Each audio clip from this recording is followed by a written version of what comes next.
नमस्ते, जय सनातन, जय हिंदू, जय भारतवर्ष। भारतीय ज्ञान परंपरा एक अद्भुत ही मिसाल है पूरी दुनिया के, लेकिन पूरी दुनिया ने पश्चिमी सभ्यता, जो हमारी पश्चिमी सभ्यता है, उसने भारतीय ज्ञान परंपरा को ढकोसला साबित किया। हमारे चूल्हे से निकली हर चीज में आयुर्वेद है, दवाई है, मेडिसिन है, जिसका उपयोग अलग अलग चीजों पर किया जाता है। अब हम लोग, चूंकि मेरे पिताजी शहर में नौकरी करते थे और हम लोग जब छुट्टियों में अपने गांव जाते थे तो हमारे खेतों में जो लोग काम करते थे, जो हम लोग के खेत होता था उसमें फसल काटने के लिए जो लोग हमारे काम करते थे, तो हमारे घर की जो बड़ी माँ थी हमारी, वो रोटी और प्याज जब देती थी हमें कि जाकर उनको दे आओ, वो लोग थक गए होंगे, उनको देना बहुत ही जरूरी है। तो मेरे मन में हमेशा एक जिज्ञासा बनी रहती थी कि जब ये इतने मेहनत कर रहे हैं तो इनको सिर्फ रोटी और प्याज क्यों दिया जा रहा है, क्यों नहीं इनको अच्छी सब्जी दी जा रही है जिससे इनका पेट भर सके। तो वो उनका जो जवाब होता था, उसी जवाब पर आज मैं ये वीडियो बना। वो क्या, हमारी बड़ी माँ जवाब क्या देती थी कि अगर इनको हम लोगों ने अच्छी सब्जी दे दी तो ये खाकर सो जाएंगे और काम नहीं हो पाएगा। फिर मुझे लगता था ऊंच नीच का भेदभाव और गरीबी अमीरी का भेदभाव, ये सोच के मेरा मन हमेशा विचलित रहता था। लेकिन आज जब मैंने इस पर रिसर्च किया, जब मैंने इसको पढ़ा पूरी तरीके से कि रोटी और प्याज ही क्यों दिया जाता था, तो लगता था कि हम गलत थे या हमारे आसपास में जो वामपंथी हैं जिसका ये फायदा उठाते थे गरीबों को, गरीब मजदूरों को भड़काने के लिए कि देखो अमीर खुद अच्छी खाना खाते हैं लेकिन तुम्हारे लिए रोटी और प्याज की व्यवस्था करके दिया है इन्होंने, और उससे गरीब भड़कते थे अमीरों के प्रति और समाज में असमंजस और समाज में वैमनस्य फैलाने का काम किया जाता था।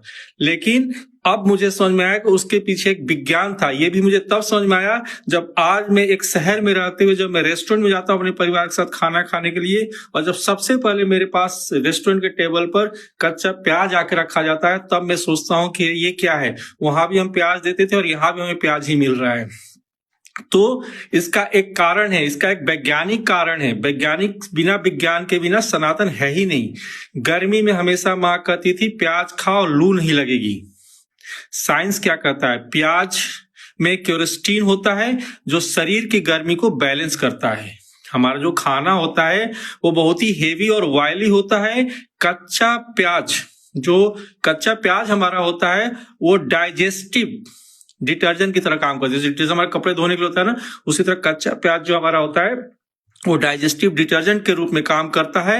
ये तेल और फैट को तोड़ देता है ताकि खाने के बाद भारीपन महसूस ना हो। ये प्याज की सबसे बड़ा गुण है।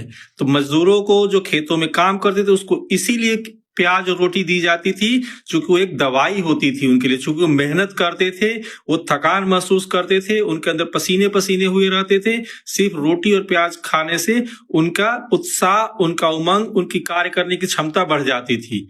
अगर उसके जगह उनको लजीज खाना अगर दे दिया जाता तो वो थक हार के सो जाते और काम भी नहीं कर पाते।